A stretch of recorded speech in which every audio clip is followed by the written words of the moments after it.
Leanna, your automotive woman. This past week I've had the pleasure of driving the all-new 2020 Volvo XC40 T5 R Design. Let's check out what's new, what's hot, before I finish it with a test drive.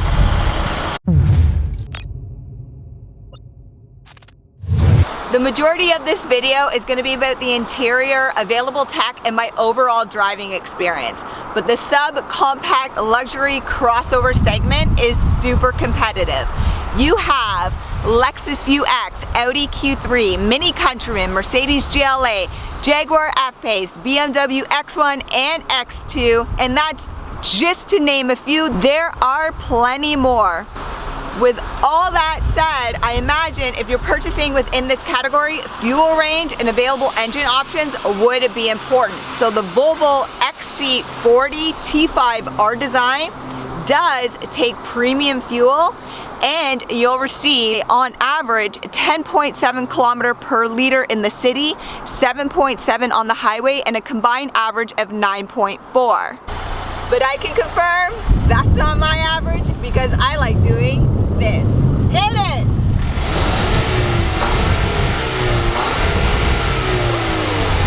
Not amazing?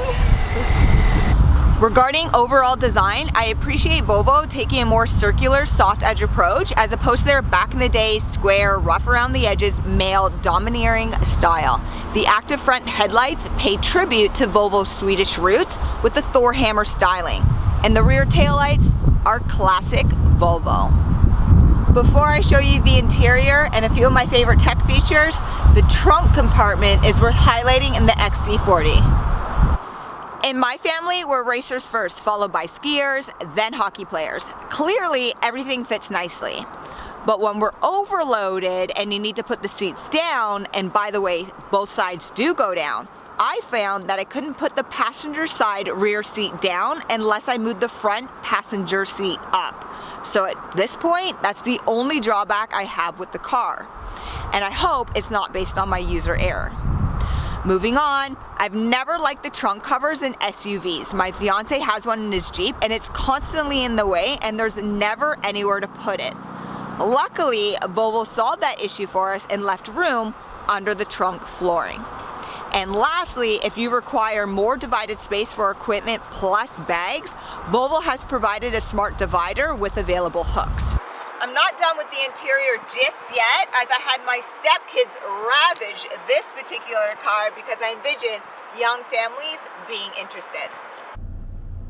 When I first picked up the XC40 and jumped in, the touchscreen was in this position, and as you can see, it's kind of lackluster, not overly exciting. But then I noticed the 3 dots at the top and quickly recognized it must function just like an iPad, right? So you can scroll left or right and choose which functionality you want. And the Volvo has a lot, and I don't want to mislead you. Whenever you pick up a press car, they are fully loaded with all the functions and features. So make sure you visit the Volvo website, look for your local dealership. I'll provide a link and see what features resonate with you, because there are a ton. For me, I specifically paid attention to air conditioning, my driver information cluster, and my camera. So that's what I'm going to show you now. So one thing I noticed, it's super easy. You just click on the picture of the little body, and yeah, to change it, just click. If I want it up high, in the middle, down low, pretty functional. Okay, also you can tap to push to change, or you can just scroll up and down, pretty easy. Okay, to close, then the other feature I wanted was the driver cluster. Okay, is pretty blank. It's definitely not what I'm used to in sports cars. So I figured, well, there must be something that I can do to change around that. So if you go up to your settings, okay, go into my car, change your displays, and you can even change the ambient lighting within the XC40, similar to a Mini. So it's a lot of fun depending on what your mood is for that day. But again, focusing on the driver cluster, I just go to my driver display information and I click on it, and I'm like, hey, I want to show a map. And what I love about this is you can see your navigation right in between your eyes. So it's right in your eyes, your sight of eye there, instead of having those pop-up displays that some manufacturers have. I'm not a fan of that. So if you don't like that and you just want to leave it plain, hey, just push the button, and to each their own. You can go back like that, or you can just push this button right here. Also, a neat little trick is Volvo provides you with a Volvo cloth to clean the screen, and I'm kind of a germaphobe, so I appreciate that. It's not in this car, but make sure when you purchase your Volvo, you get that cloth and you can keep it nice and clean. And in order to help you do that too, if you just hold the button, it actually blanks it out so you can clean without actually messing with anything. But definitely, like I said, go through each of the screens because you can change so much tech in it. It's just, I'm pointing out what's important to me. Okay, so finally, the cameras. I actually love this system. You see the whole 360 of the car, and if I want to pay attention to a particular camera, I just click it. Okay, go back on. You want to get out of it, no problem. But like I said, visit the Volvo website, find out what's most important to you. I'm about to head out for my test drive, but first, let's check out what the stepkids found. Jules, check! I found the garbage. And it's removable. Amazing! Look, Jules, I found a hook. Awesome, buddy. Amazing. So cute.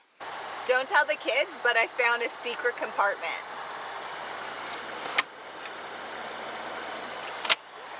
My secret stash. Okay guys, I mentioned it before, but I've been driving the all-new 2020 Volvo XC40 T5 R design for a week now. There's 4 driving modes. I've left mine in polestar mode, and I want to give you guys a little sneak peek, but the XC40 will be all electric shortly with all polestar engineering. If you want to know what polestar is, which is the performance EV side of Volvo, I will provide that information in the description below. But I have enjoyed it. It gives you that sporty feel, and for those of you that don't know, Volvo actually has a very good reputation with touring cars overseas. Some of the additional features that have stood out to me as I've been driving are the adaptive lights on the Volvo. They're really good. Other cars have it, yes. However, these ones, you can really see it at nighttime when you're driving. It really helps you to maneuver and see around the corner before you actually go around the corner. I appreciate that. One feature that I'm so about is it has great lane assist, meaning you get close to that white line or close to that yellow line, you feel it fighting you, like it's fighting me now. I don't necessarily like that feature because I like to have complete control. I'm a control freak. However, if you're driving late at night or for long hours, it definitely helps you to stay awake. And with that said, there's also a feature within the Volvo Senses infotainment system that actually allows you to see when you're approaching a rest area to help you out too. In relation to cabin noise, it's super quiet. I mean, in comparison to my Lexus, it's I honestly didn't expect it to be this quiet, and it's an SUV. I mean, I can only imagine how much more quiet the XC Recharge will be. That's the all-electric model I mentioned previously. That's going to be fully developed by Polestar engineering side. You guys know I like my water while I drive. If you saw my Mini Countryman review, you know I like my big bottles. And the Volvo XC40 passes the test. You can fit a huge bottle on within your side door, and it does not move around. Actually, the side compartment is so big you can even fit a laptop here.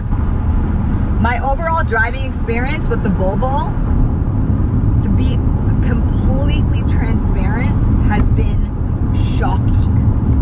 Years ago, I would have never considered Volvo. I mean, wasn't a fan of the styling of it at all.